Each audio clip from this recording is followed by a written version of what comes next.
Chanakya Ki Pathshala. Subscribe for Ethics of Success. आचार्य चाणक्य को प्राचीन इतिहास का सबसे महानतम शिक्षकों और विद्वानों में से एक समझा जाता है। चाणक्य नीतियां हमारे जीवन को आसान बनाती है और साथ ही साथ हमें भविष्य में आने वाली परेशानियों से भी दूर रखती है। सदियों पुरानी होने के बावजूद भी आचार्य चाणक्य की नीतियां वर्तमान के समय में भी प्रासंगिक है। चाणक्य नीतियां आधुनिक जीवन शैली पर लागू की जा सकती है। चाणक्य ने अपनी नीतियों के दम पर चंद्रगुप्त मौर्य को सम्राट बनाया और पूरे भारतवर्ष को अखंड भारत में तब्दील कर दिया था। तो नमस्कार साथियों, मैं नीतीश एक बार पुनः स्वागत करता हूं आपका अपने YouTube चैनल चाणक्य की पाठशाला में।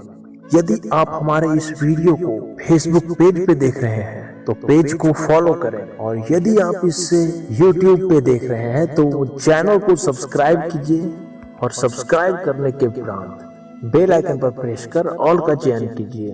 तो आइए बिना ज्यादा समय गवाए शुरू करते हैं इस वीडियो को। पर इससे पहले आपसे कहना चाहेंगे कि वीडियो को बिना स्किप किए पूरा देखिए, क्योंकि इसमें एक बहुत ही अद्भुत जानकारी दी गई है। एक ऐसा श्लोक के बारे में बताया गया है जिसे हम अब तक अधूरा ही जानते थे। हमने कभी भी इसे पूरा जानने का इच्छा नहीं जताई या फिर किसी ने हमें ऐसा बताया ही नहीं। तो वीडियो को बिना स्किप किए पूरा देखें, अंत तक देखें। तो आइए शुरू करते हैं। आचार्य ने अपने पहले नीति में बताया है कि गुरु से कभी भी शिक्षा लेने में शर्म नहीं करनी चाहिए। विद्यार्थी को टीचर से सवाल करते समय कभी भी हिचकिचाना नहीं चाहिए। जो स्टूडेंट शिक्षक के सामने खुलकर सवाल नहीं पूछ पाते, उनके पास ज्ञान की हमेशा कमी रह जाती है।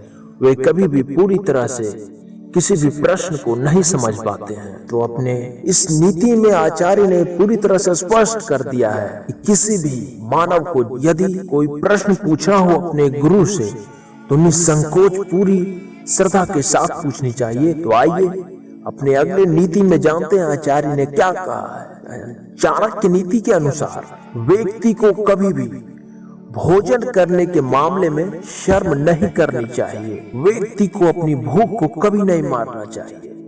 ऐसा अक्सर देखने को मिलता है कि यदि हम मित्र अथवा किसी सगे संबंधियों के पास जाते हैं तो हम भोजन करने में शर्माते हैं। तो इसी बात को आचार्य ने पूरी तरह स्पष्ट किया है कि यदि आप भोजन करने के मामले में शर्म करेंगे तो आप भूखे रह जाएंगे। अगर यहाँ तक आप हमारे इस वीडियो को देख रहे हैं तो जाइए और चैनल को सब्सक्राइब कर बेल आइकन पर क्लिक कर ऑल का चयन कीजिए। अगले नीति में आचार्य ने कहा है कि आप जिस राज्य में रह रहे हैं और उस राजा की युद्ध में पराजय हो गई हो तो ऐसे राज्य से तुरंत भाग जाना चाहिए। अर्थात यदि कहीं आपको ऐसा महसूस हो कि अब यहाँ हमारी जिंदगी गुलामों की तरह होने वाली है तो वहां से तुरंत निकल जाना चाहिए। चाणक्य नीति के मुताबिक जब आप कोई भी कार्य शुरू करते हैं तो उसे पूरा करने की क्षमता भी रखें।